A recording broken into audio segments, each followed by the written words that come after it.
Hello friends, welcome to technical brand. So friends, हम लोग इस वीडियो में कुछ और नए रिपोर्ट्स लेकर आए हैं।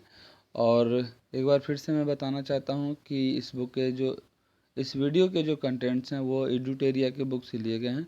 तो इसके सारे अधिकार जो हैं एडुटेरिया के पास ही सुरक्षित हैं और ये वीडियो केवल स्टडी पर्पज़ के लिए ही है। ओके, तो चलिए हम लोग आगे देखते हैं। देखिए, एक वन प्लैनेट सम्मेलन होता है। वन प्लैनेट का मतलब क्या है कि ये जो सारा प्लैनेट है वो केवल एक ही है, सबके लिए एक ही है, हम सब लोग यहीं पे रहते हैं। तो ये जो है इसका 4th एडिशन जो हुआ सम्मेलन का। और ये सम्मेलन इसलिए होता है ताकि जो बायोडाइवर्सिटी है, जो जैव विविधता है, उसके संरक्षण पर किया जाए, ध्यान दिया जाए। सारे जो देश हैं वो बायोडाइवर्सिटी के ऊपर फोकस करें, जैव विविधता को बनाए रखने के पर ध्यान दें। अब देखिए, इसमें मेन फैक्ट ये है, हमको क्या देखना है कि इसका जो आयोजन है जनवरी 2021 में किसके द्वारा कराया गया, तो फ्रांस के द्वारा कराया गया, बट वीडियो कॉन्फ्रेंसिंग के माध्यम से, मतलब वर्चुअल मोड में जो है ये कराया गया। उद्देश्य इसका क्या था कि पृथ्वी पर जैव विविधता की सुरक्षा को क्या करना है, बढ़ाना है, उसके ऊपर ध्यान केंद्रित करना है। थीम क्या है इसकी, let's act together for nature. देखिए, बहुत इम्पोर्टेंट रिपोर्ट तो नहीं है, लेकिन फिर भी बुक्स में दिए गए हैं तो हमें पढ़ लेना चाहिए। इस सम्मेलन के महत्वपूर्ण बिंदु जो है, कोविड-19 महामारी में अर्थव्यवस्थाओं के लिए प्रकृति के महत्व की ओर ध्यान केंद्रित करना, इसके महत्वपूर्ण बिंदु हैं। और 2021 में इस तरह का यह चौथा सम्मेलन किया गया और पहला सम्मेलन कब हुआ था, 2017 के पेरिस में। और अभी कहाँ पर हुआ, तो ये फ्रांस के द्वारा जो है ये वर्चुअल मोड में कराया गया था। नेक्स्ट देखते हैं कि वर्ष 2020-21 में रामसर स्थल में शामिल भारत के महत्वपूर्ण आर्द्रभूमियाँ, मतलब वेटलैंड्स की बात हो रही है। देखिए, इम्पॉर्टेंट ये है कि लगभग मान के चलिए कि 8 से 9 जो वेटलैंड्स हैं वो 20 और 21, ये 2 साल में जो है मिलाकर हमारे देश में 8 से 9 जो वेटलैंड्स हैं वो नए शामिल किए गए हैं। तो देखते हैं कि 2020 में कौन कौन से शामिल किए गए और 2021 में कौन कौन से शामिल किए गए। वेटलैंड्स आर्द्रभूमि के बारे में मैंने बताया अपने वीडियो में कि वेटलैंड्स ऐसे क्षेत्र होते हैं, ऐसा एरिया होता है कि जो लगभग वर्ष के 3 से 4 महीने जो है वो पानी में डूबा रहे। और ये प्राकृतिक आवास हो। देखिए, ये ज़रूरी नहीं है कि ये प्राकृतिक नेचुरल ही हो, ये मैन मेड भी हो सकता है और प्राकृतिक भी हो सकता है। अब यहाँ पे जो अलग अलग टाइप के स्पीसीज़ हों उनका निवास स्थान है। स्पीसीज़ का मतलब होता है जीव जंतु, अलग अलग पेड़ पौधे हों यहाँ पे, ठीक, तो उनका निवास स्थान हो, ये इसे क्या बोला जाता है, वेटलैंड्स बोला जाता है। तो इसके बारे में कुछ और फैक्ट्स देख लेते हैं। देखिए, ये वेटलैंड्स के मतलब आर्द्र भूमि के संरक्षण के लिए 1971 में जो ईरान में एक शहर है रामसर, ठीक, ईरान में एक शहर है रामसर, वहाँ पे क्या हुई, मीटिंग हुई, सम्मेलन हुआ। और इसके समझौते जो है कि भाई हम लोग क्या करेंगे, वेटलैंड्स को जो है प्रोटेक्ट करेंगे। हमारे यहाँ जो, तो बहुत सारे कंट्री में उस पार्टिसिपेट किया उसमें, और सबने प्रतिबद्धता जताई कि हाँ, जो हमारे यहाँ जो वेटलैंड्स हैं हम उसकी क्या करेंगे, सुरक्षा करेंगे। तो उसके जो समझौते थे वो कभी से 1975 से क्या हुए, प्रभावी हुई, मतलब कि अब जो लोग शामिल थे उनको ये बातों को क्या करना था, मानना था। अब इसमें भारत की बात करें तो 1982 में भारत जो है इसमें शामिल हुआ, 1982 में शामिल हुआ। अगर पूरे विश्व की बात की जाए तो लगभग 2400 जो है वेटलैंड्स हैं, 2400 रामसर स्थल हैं, वेटलैंड्स हैं। और सितंबर 2021 तक भारत में लगभग ये कितनी हो गई हैं, लगभग नहीं 46 जो वेटलैंड्स हैं वो भारत में हो गई हैं। कब तक? तो ये सितंबर 2021 तक की रिपोर्ट है। उसके हिसाब से 46 जो है वेटलैंड्स हमारे यहाँ इंडिया में है। तो अभी लेटेस्ट में जो है ये 4 जो वेटलैंड्स हैं उनको क्या किया गया है, शामिल किया गया है। कौन कौन से हैं? सुल्तानपुर राष्ट्रीय उद्यान हरियाणा का, इसको भी वेटलैंड घोषित किया गया। भिंडावास वन्यजीव अभयारण्य, इस ये भी हरियाणा है, मतलब हरियाणा के 2 और गुजरात के 2। तो इन दोनों का नाम याद रखना हमको, हरियाणा के सुल्तानपुर और भिंडावास। ठीक, वहीं पे गुजरात में 2 वाधवाना वेटलैंड्स और थोल झील वन्यजीव अभयारण्य, ये 2 जो हैं वो गुजरात के हैं और ये 2 जो हैं वो कहाँ के हैं? हरियाणा के हैं। तो ये 4 जो अभी 2021 में शामिल किए गए, 5 जो है 2020 में शामिल किए गए थे। वेटलैंड्स के लिस्ट में 5 जो जगह हैं उन्हें शामिल किया गया था। देखते हैं वो कौन कौन से हैं।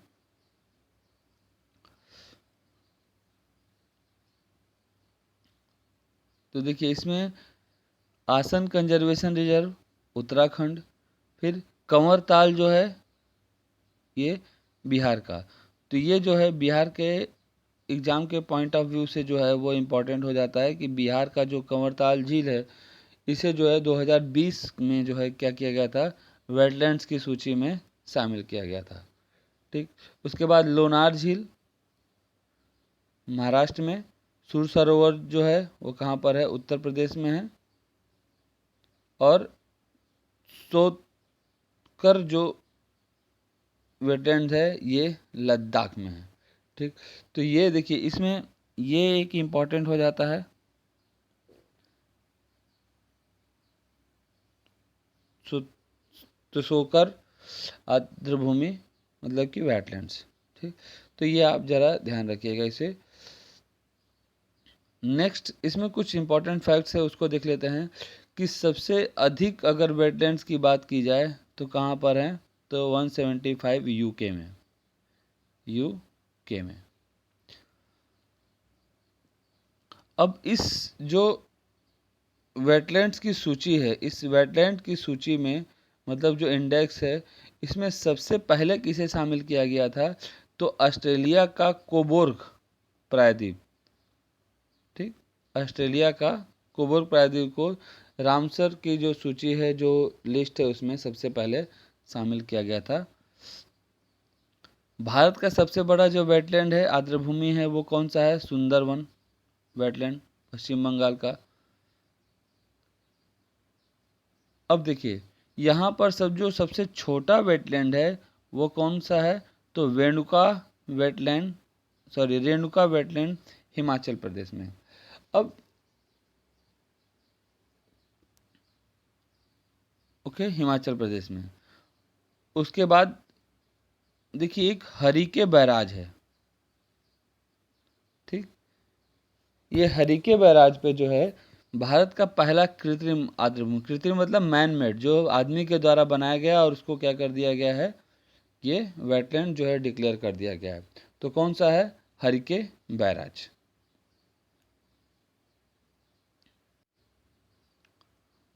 तो नेक्स्ट पॉइंट है हमारा तेंदुआ मतलब लेपर्ड की गणना और रिपोर्ट।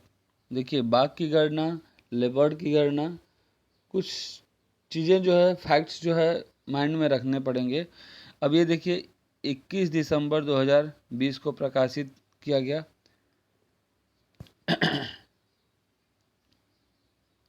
अब ये किसके द्वारा प्रकाशित किया गया? तो ये वन एवं जलवायु परिवर्तन मंत्रालय के द्वारा जो है ये प्रकाशित किया गया। ये इसमें इम्पॉर्टेंट फैक्ट है। और इस रिपोर्ट के नाम से किस नाम से किया गया? तो status of leopard in India 2018, इस नाम से जो है ये प्रकाशित किया गया। अब भारत में कुल तेंदुओं की संख्या देखी जाए तो कितनी है? 12,852।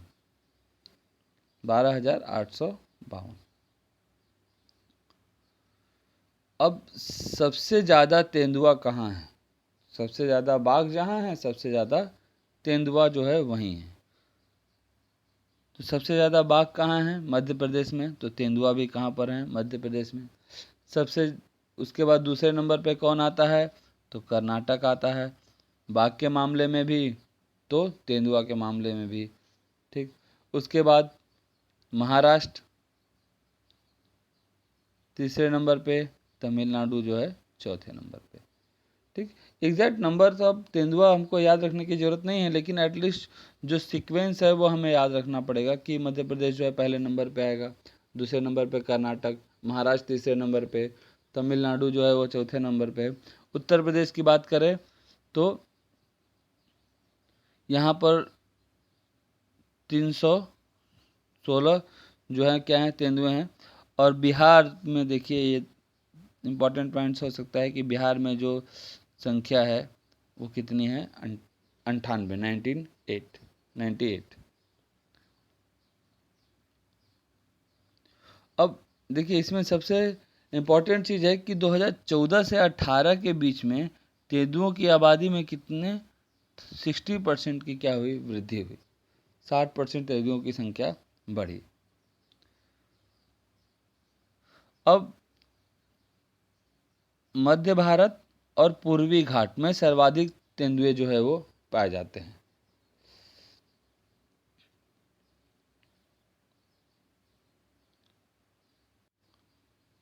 सो नेक्स्ट रिपोर्ट है हमारा मैंग्रोव वनस्पति क्षेत्र।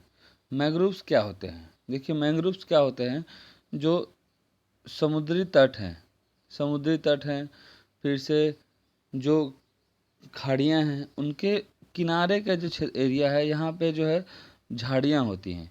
ये झाड़ियाँ क्या होती हैं, आपस में एक दूसरे से जुड़ी होती हैं, और इन जगहों पे क्या होता है, अलग अलग टाइप के स्पीसीज पाए जाते हैं, जीव जंतु पाए जाते हैं, उनका निवास स्थान होता है। यहाँ पे पक्षी पाए जाते हैं, जंतु पाए जाते हैं। और ये जो मैंग्रोव्स के जो पेड़ हैं वो एक दूसरे से क्या होते हैं, अच्छी तरीके से जुड़े होते हैं, सबकी जड़ें जो है जुड़ी होती हैं। तो जब समुद्र में जब लहरें जब बढ़ती हैं, ऊंची होती हैं, और ये किनारे की तरफ जब जाती हैं, तो ये मैंग्रोव्स वन जो हैं क्या करते हैं, उन्हें रोकने का काम करते हैं। ठीक, प्लस इसमें जो समुद्र में जो स्पीसीज रहते हैं उनके लिए क्या है, ये कुछ खाने का भी, और अलग अलग जो स्पीसीज होती हैं उनका ये निवास स्थान भी है। तो ये मैंग्रोव्स वन जो हैं वो क्या है, बहुत इंपॉर्टेंट है, इन्हें आप याद रखिएगा। ओके, तो देश में कुल मैंग्रोव, जिसको देखिए कच्छ वन भी बोला जाता है, ठीक, कितना है, तो 4975 स्क्वायर किलोमीटर का जो है एरिया, ये 2019 की जो रिपोर्ट आई थी उसके आधार पर बताया जा रहा है।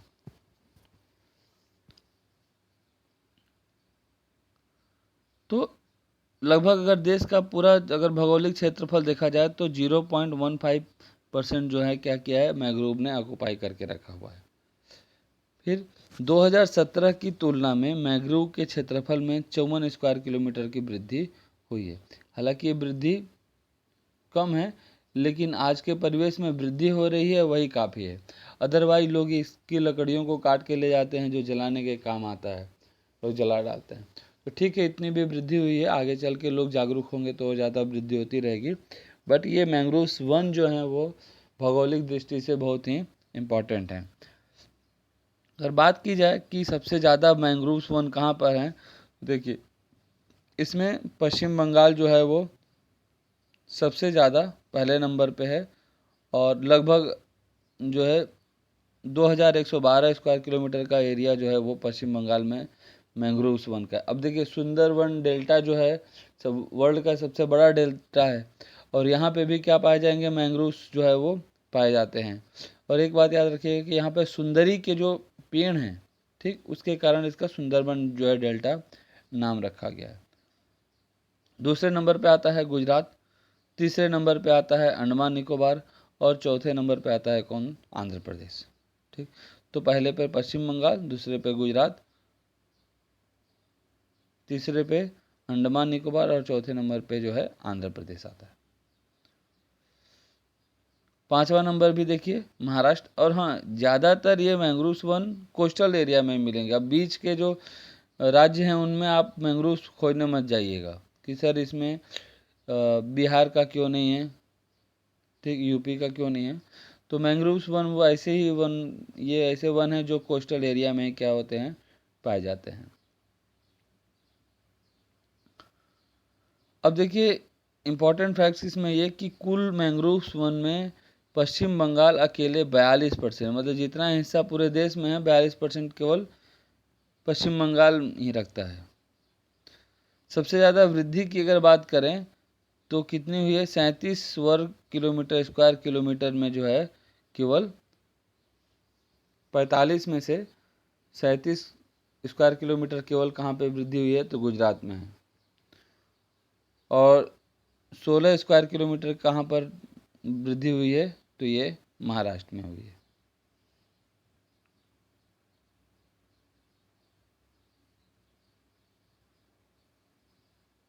सॉरी, 54 स्क्वायर किलोमीटर टोटल वृद्धि हुई थी, 54 स्क्वायर किलोमीटर, ठीक, जिसमें 37 स्क्वायर किलोमीटर गुजरात में और 16 स्क्वायर किलोमीटर कहाँ पे, महाराष्ट्र में।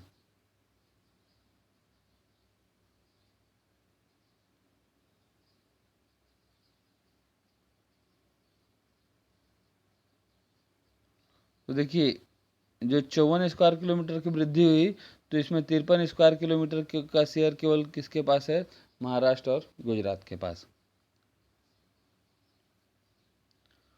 सो इस वीडियो में इतना ही, और आगे कुछ और रिपोर्ट्स जो होंगे उसको लेकर आएंगे। तब तक के लिए धन्यवाद। जय हिंद, जय भारत।